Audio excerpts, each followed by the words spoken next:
Welcome. Our summer series continues with stories from teachers who have pivoted. And if you're enjoying these pivot stories, there's an entire chapter in my book, Smart Teacher, Teacher Career and Retirement Planning, where you can read more teacher pivot stories. It's available on Amazon.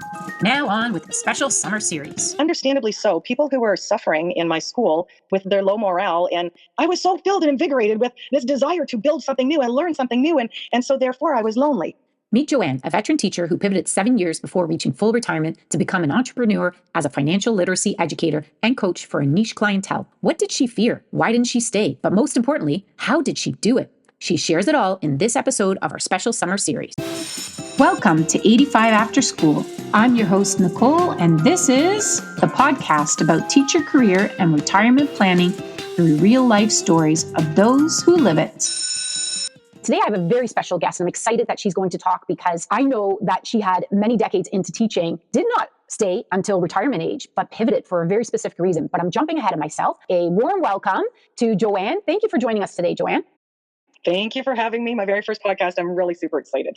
Long-time listener, first-time participant. Oh, well, thank you for that. I'm excited to have you here. I know that we're going to have lots of fun and talk about all your experiences. But let's start right from the beginning. What decisions led you to become a teacher in the first place? Well, I've thought about that, and I'd like to be a lot more exciting than I am. I did not want to be a teacher for my whole entire life. I wanted to be a stay-at-home mom.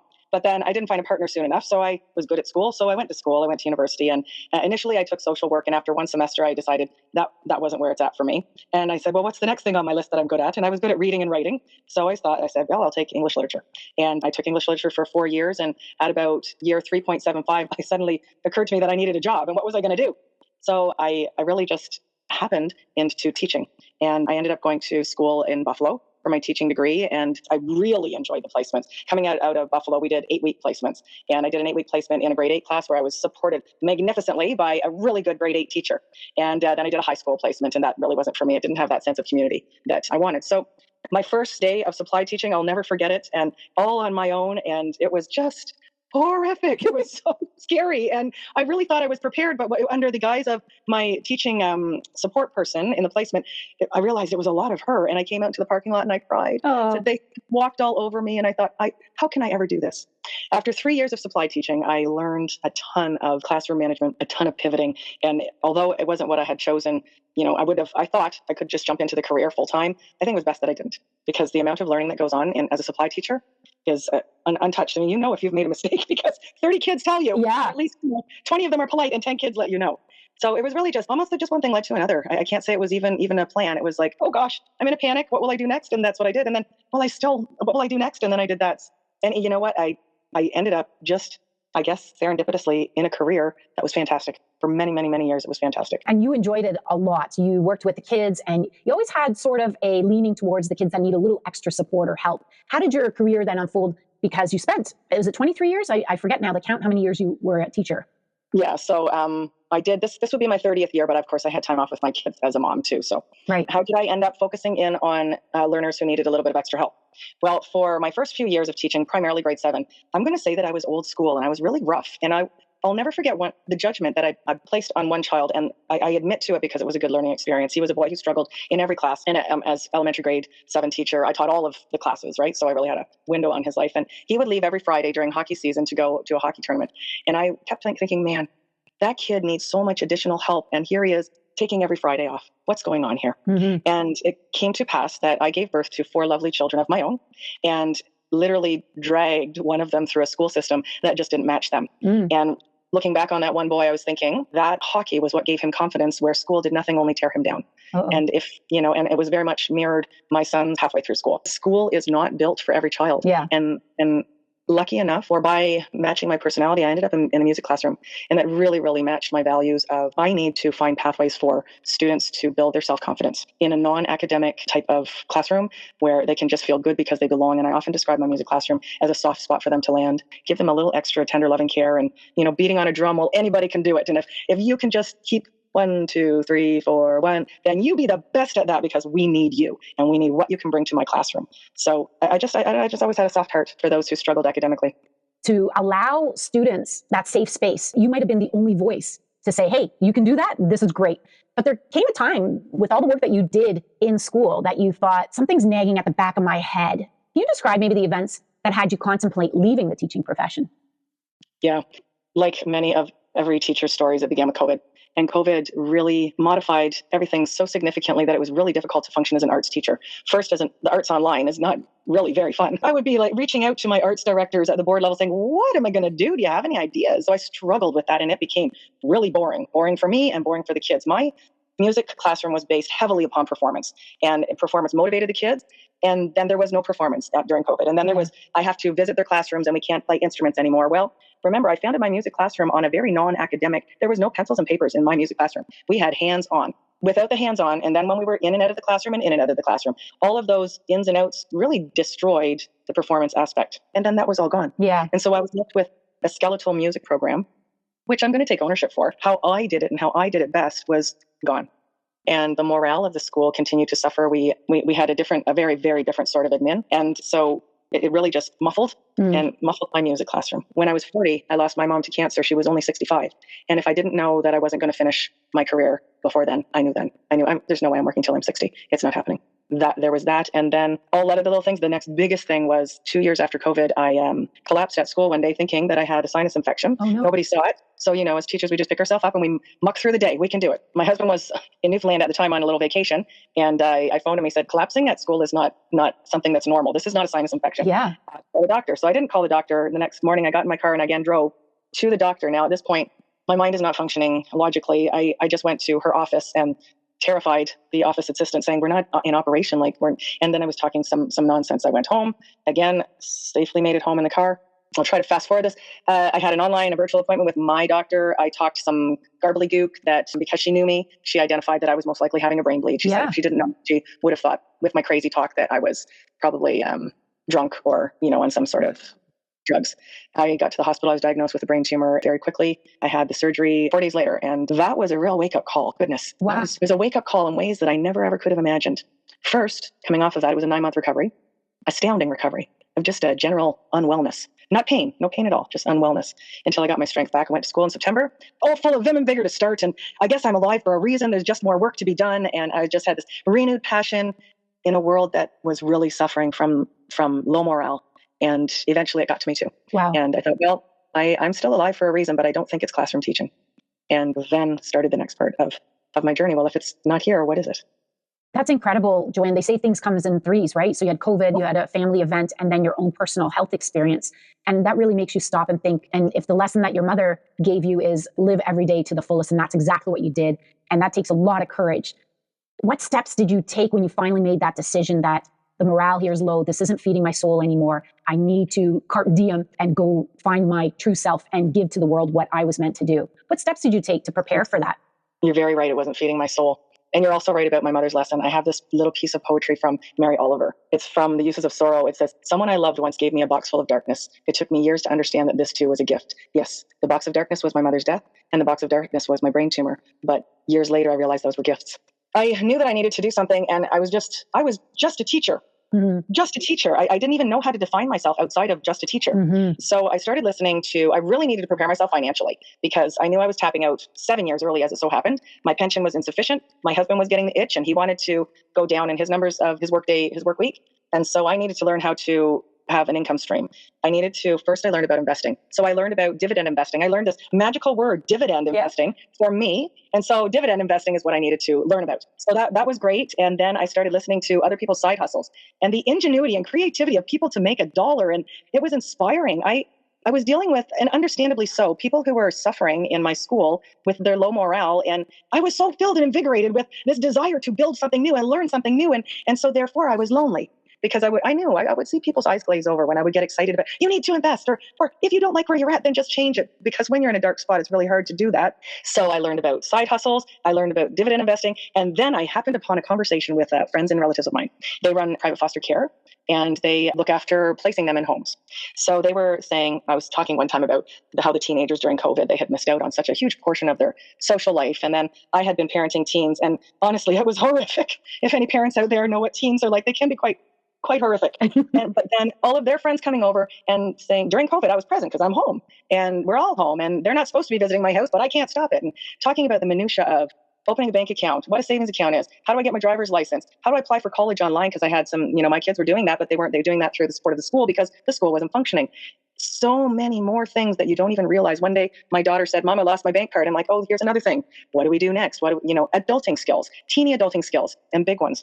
I was present for those conversations, and we were talking about that with my friends and relatives. She said, "My gosh," and I thought, foster kids in foster care with all of their learning gaps and sometimes parenting gaps must be that much more exaggerated. And they said, "As a matter of fact, we have this transitions toolkit, a skeletal frame of curriculum, and we're looking for someone to present that. Maybe you'd like to." I was still working full time, but all of a sudden I filled all my free time with learning about this. I said, yes, this is my path. And that is the birth of Locke Mentoring. It rejuvenated my excitement for developing something new and something I passionately believed in, helping kids who need help and who are in a situation that they never, ever, ever did ask for. I love how the pieces fell together for you, Joanne, because you had a captive audience during COVID. You are doing a real world need by talking to teenagers and really doing what all parents should be doing. And then you have this unique population of children and youth in foster care who need to become much more independent quicker than perhaps other children. And what a great avenue for you with the expertise in curriculum design and planning and management to be able to solve a problem. That's really what you're doing, right? With Locke Mentoring. Maybe you can describe some of the work that you're doing with Locke Mentoring. Yeah, so primarily I'm still very much in the beginning of my development. Right now I have 9 clients. 4 of them are what we would generally call the life skills, but life skills really quickly became personal finances. And that's where the specialty that I'm collecting still is knowledge about all of the government avenues, income streams that they have currently or they will have upon exiting foster care. And there's a lot, and as such, there should be. They need support if they are entirely and truthfully on their own when they're 18. And some of them will be disenchanted with the system and want to be on their own at 18 rather than need to be. Becoming knowledgeable about that and teaching personal finance. And I mean, right down to the costs of groceries. We've gone on virtual grocery trips where I'm holding the phone and saying, look at these unit prices. This is cheaper macaroni and cheese than this is or not even, I shouldn't even say macaroni and cheese. I'm busy teaching them about how to cook pasta and add their own cheese, to save money, frugal habits, rental agreements, learning about what they're entitled to as renters. It's endless. And I really rely upon my ability to pivot. It is co-developed by them telling me what they want and need, but from meetings with their CAS supervisor and the foster care agency that I work with, they are really, really interested in providing all of these services and all of these group team support for their youth in care. Then they said, "Listen, we have family coming to us. They all need reading help. There's a lot of gaps in their learning. Can you teach them reading?" I'm like, "Yes, I can teach them reading." That's the only thing I did during COVID that worked online. And so it really, everything did come together, like you said. And it's part of me paying attention, but sometimes it's just serendipitous. I really believe in serendipity and paying attention. And so what else could I do? Sky's the limit. I'm always adding programs. I do truthfully need to financially sustain myself. And so I will supply teach. Of course, it's the low hanging fruits, shall we say. But if I was able to sustain myself entirely with youth and foster care, with my specialty knowing and I attend plan of care meetings, which is my privilege because I get to know from all of the stakeholders, a greater picture of style of the child. I get to attend the school meetings, which is really where I'm very comfortable, and advocate for the children in a way that might otherwise be missed because I understand the system so deeply. It is also my privilege to be able to attend those meetings and offer input where I see fit. But I don't even want to put a limit on it. I just say to my CAS team, my educational team, all of those team members, listen, if you think there's something that needs to be done, then I will find a way to do it. I see a beautiful triad happening here. You said you started with social work and it wasn't your thing necessarily where you went to literature. Then you really, in your own words, fell into teaching, but really found your niche in there by tapping into those kids that needed that support. And now you've come kind of full circle again because your clientele, not limited to, but many of them are in the foster care system. So you're doing your social work with your teaching, and your greatest wish of all was to be a parent, to be a mom, and you're a pseudo-mom to these clients as well in that regard. So what a nice triad of marrying all those deep passions that you had right from an early start in your life. And I'm wondering, because I know you mentioned sky's the limit, you're really tailoring to the needs of the client. I'm wondering if someone listening to this says, well, you know what, my own kids could use this and I don't know too much about it. How do they tap into you if they wanted to hire you to do some classes or personal learning growth plans in financial literacy or something else? Thank you for asking. I am absolutely happy to work with youth outside of foster care. And so I have developed a curriculum, of course. I've developed a set of lesson plans. And from there, though, I would be very honest with the parent and say it is very much personalized. I'm not a financial planner. I'm a financial literacy educator. So my knowledge really comes in the practical application of everyday household finances. And I think I'd be well placed with students who are about to leave the home and go off to maybe a university rental place or anything like that. And I think that what is often missing is that parents don't analyze very, very, very carefully their spending habits. And so therefore their spending habits are not explicitly taught to their children. And essentially it's about planning your finances, not just letting them happen by accident, and being really knowledgeable. I play a finance game. When I wanted to learn about my own finances, I started investing club with grade sixes. And, I'm very happy to learn alongside of students. I'm very happy to say when it's something that's out of my realm of knowledge, but I think that the enthusiasm that I feel and the passion that I feel for just this one-on-one learning, it carries me through some of the reluctant students. It's just, I make it fun. It's got to be fun for me too. And it is fun. And they call me Joanne. I kind of wanted to not be called Mrs. Locke anymore. Yeah. I wanted to create something new where I felt very much a partner with these youth. I'm partnering with the parents in a different way than I ever would have as a teacher. And it's really because of that one-on-one support. And it's very nice and it's very comfortable. I feel like I'm part of their team in raising their children. It's a nice relationship. Now you're able to set these young individuals on a path of financial freedom in a way. So you delved into starting Locke Mentoring, but how did you learn to become an entrepreneur? So it was pretty lonely and I didn't have anybody to look towards. And I knew that there was this thing called the Brampton Entrepreneurial Center. And that's where I lived. And so I visited there one summer with a colleague of mine who was interested as well. And whoa, there's a free course offered. I'm like, this is great. And it's online. So that's great. That suits my lifestyle. And I signed up. I had to apply for it by describing, answering a Google form. And I was accepted. And it was also for a bursary of $5,000 at the end. To be honest, I didn't care about that. I just needed to be in a place of like-minded people. And I learned so much about running my own business from that. They call the BEC in Brampton. But I'm sure many municipalities have an entrepreneurial center or a small business center. And then I submitted a 38-page document, which is called a business plan, with a lot of help from ChatGPT, I'll mention again. And we were encouraged to get on board with AI because it is the future. So they encouraged me and I bit. So I submitted that and I did win the bursary for $5,000, which enabled me to expand and purchase curriculum. Congratulations. That's amazing. Yeah, it was a cool adventure. And I learned so much. That is a wonderful community support that they have for small business owners, and you learned a lot. And again, your goal was to learn. So you're such a seeker of knowledge and information to help you along the way. You can only see success moving forward. You have an amazing website. How can people get a hold of you, Joanne? Thank you. It's www.lockementoring.ca, but Locke is Locke, as in my last name. Yes, and everything that they need to know, my programming, and I'm happy to meet and chat with people virtually like this to find out what some of their needs are. They can contact me at my email, which is coachlocke23@outlook.com, and that's because 2023 is really when I started Locke Mentoring. It doesn't feel that old. It still feels very new and fresh. And that's the joy in running your own business and being able to support in a niche where you feel your gifts are being passed on to make a positive difference. So your morale's pretty high now, Joanne, I imagine, which is good. I can see that by your big smile. And it's easy to see how your skills and talents and your pedagogy from being a trained teacher has helped in this pivot towards Locke Mentoring, what you're doing now with your clientele. I'm going to maybe ask a bit of a provocative question, though. If you could go back in time with everything you know now, what career path would you have chosen? The same one. I couldn't do what I'm doing now without having all of that depth of experience with the thousands of students that I've encountered and the vast array of subjects that I've taught. In elementary school, we have to basically teach everything. And I never would have, with the confidence I gained from those experiences, thought I could start my own business tutoring. I wouldn't change a thing. And even though I wanted to be a stay-at-home mom, I did get the benefit of my mat leaves and I took 4 years off. I got a little of that too. And I think if I had been a stay-at-home mom when my kids were teenagers, I would have gone crazy because I was a COVID stay-at-home mom and it was not great. Yeah. So I wouldn't pick a different career path at all. When it was time to leave to be home with the kids, I left. Then I went back. When it was time to leave and take sick leave, I went back. When it was time to leave for good, I knew it. But I do not begrudge any of those experiences. They were all who makes me me. Yeah, absolutely. I echo that. All those experiences, you don't know, right? Even if you have the 2020 vision. I'm wondering, with all that experience that you've had in your personal challenges that you've overcome, and quite tremendously, because you're one of the most positive people I've ever met, Joanne, which is a compliment to you with everything that you have gone through. I'm wondering, teachers that are listening to you that feel inspired, because I know they will, what advice do you have for those teachers who are seriously contemplating leaving the profession because, like you, they feel maybe there's more, but I'm afraid? Yeah, and that is exactly, it's a fear because going from everybody telling you what you need to do to all of a sudden creating what you have to do all by yourself, it's not without its struggles. I would recommend that people honor their skill set that they have. You have a trillion skills, and if you don't believe me, go on ChatGPT and say, what are the skills that teachers have? List 100. You could say to ChatGPT, list 1,000, and it will. And just in that simple research question, you'll agree with many of them. Identify what your value is. What is your core value? It became, my values change. My value was to be at home with the kids, and then it wasn't. And then my value was always, I think, I have to feel my heart is full.